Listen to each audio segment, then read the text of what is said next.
ma tojul rajax li président Macky Sall def du ma mën yëg di tabax bàyyi leen ma toj rajax am naa ciment bu doy bu ma tabax. Albouri Diop moo nekk administrateur quartier général bu le candidat de la coalition Madické 2019 di Madické Niang en même temps trésorier et boobule coalition. Alors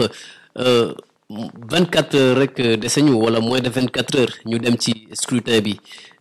alors yan mesure ngeen jël yan dispositif ngeen jël ci seen quartier général bi wala de façon générale ci seen coalition bi pour veiller à la transparence du scrutin. si 15 300 et quelques bureaux de vote yi suñu représentants yi ñu ngi fa ba mën a veiller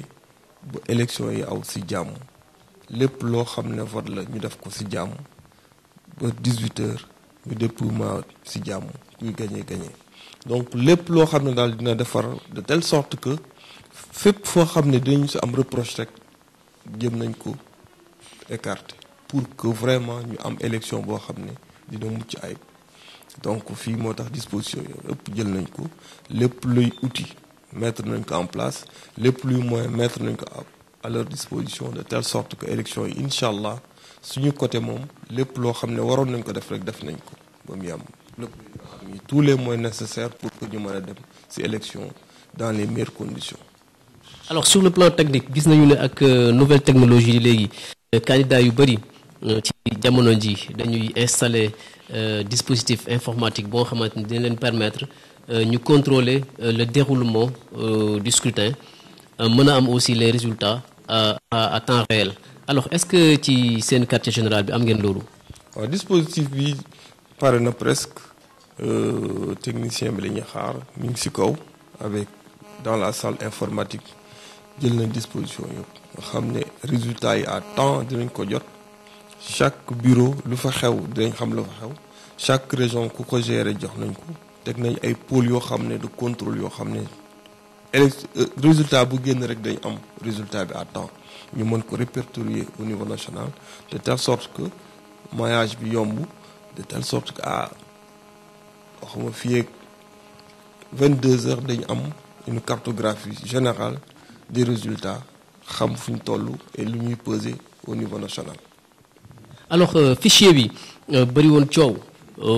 mais finalement jox lañ leen ko alors est-ce que càmbar ngeen ko bañ ko càmbaree est-ce que am na ay jiixi jaaxa yu ngeen fi nemmeeku. non bëri na jiixi jaaxa parce que transfert yeeg duplicata yi dafa bëri dama doon voté fii tey ñu jël la yóbbu la feneen te bala ngaa xam ne foofu la dina métti lu mel ne Touba dañ ko daggee ba nga xam ne ñu doon voté Daara Marnaan yëpp dañ leen yóbbu feneen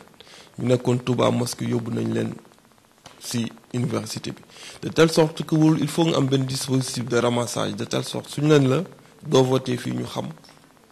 automatiquement fan ngay voté parce que soo ñu la dindee fenn waroon nañu tegaat benn dispositif boo xam ne dina la informer à temps ne la changé nañ la bureau de temps mais duplicata yi dañ leen koy jox xamuñ tax ne disponible na changé nañ seen carte électeur loolu moom lu ñuy reprocher la état bi et que moo taxoon ñu garder fichier bugguñu woon kenn jot si ba instant bi lañ ko jox nit ñi léegi nag c'est trop tard ça va faire à peu près 10 à 15 jours donc bala nga ko déployer dans tous les départements les plus éloignés ñu xoolaat ko càmbar ko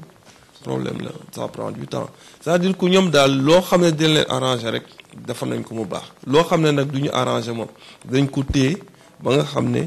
su jotee bala ñu see jot dañoo yuuxu xëcc jaru ko réew bi ñu ñëpp ko bokk jàmm rek la ñuy ñaan élection yi du tax nit ñi xaajaloo du tax nit ñi dem à gauche suba du ñëpp dañu war retrouver waat xam ne benn Sénégal la mooy gagné bu ko Abdou Diouf defoon ba Ablaye Wade toog Macky Sall Ablaye Wade defal ko noonu ba mu toog na ko Macky def ba Madické toog ci jàmm réew mi dem loolu moo am solo. am ngeen yaakaar ci seen candidat. yaakaar bu sori su ngeen xoolee déroulement campagne bi tax ñu bëri dañu waaru dañ ne mais musuñu xam ne Madické nii la mel te loolu mooy campagne Macky Sall même noonu la mel c'est pas il est comme ça c'est un père de famille boo xam ne soo ko fekkee këram tax dag naan mais ak doomam yi leneen la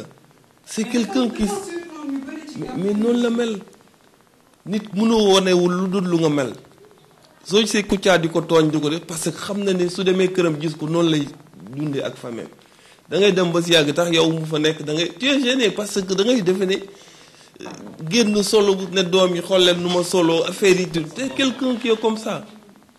il est naturel Madické est naturel il vit comme ça donc ni moo tax campagne bi nit ñu bëri dañu waaru ne xamuñu woon facette Madické bi et c'est comme ça dans la vie nit da ngay oyof xam ne sénégalais yu la jox dañ la dénk rek mais moom moo si dara moom nag noonu lay dundee te dund boobu nag tant que yéen a ngi ko gis si moom moo indi sympathie sénégalais yëpp moo tax dans les réseaux sociaux foo romb ñu ne toj na fi mais nag toj boo xam ne luy defar la ëllëg parce que ñun dañoo bëgg a ñëw luñ tojoon yëpp ñu def ko gratte-ciel de telle sorte que sénégalais yi di xool feneen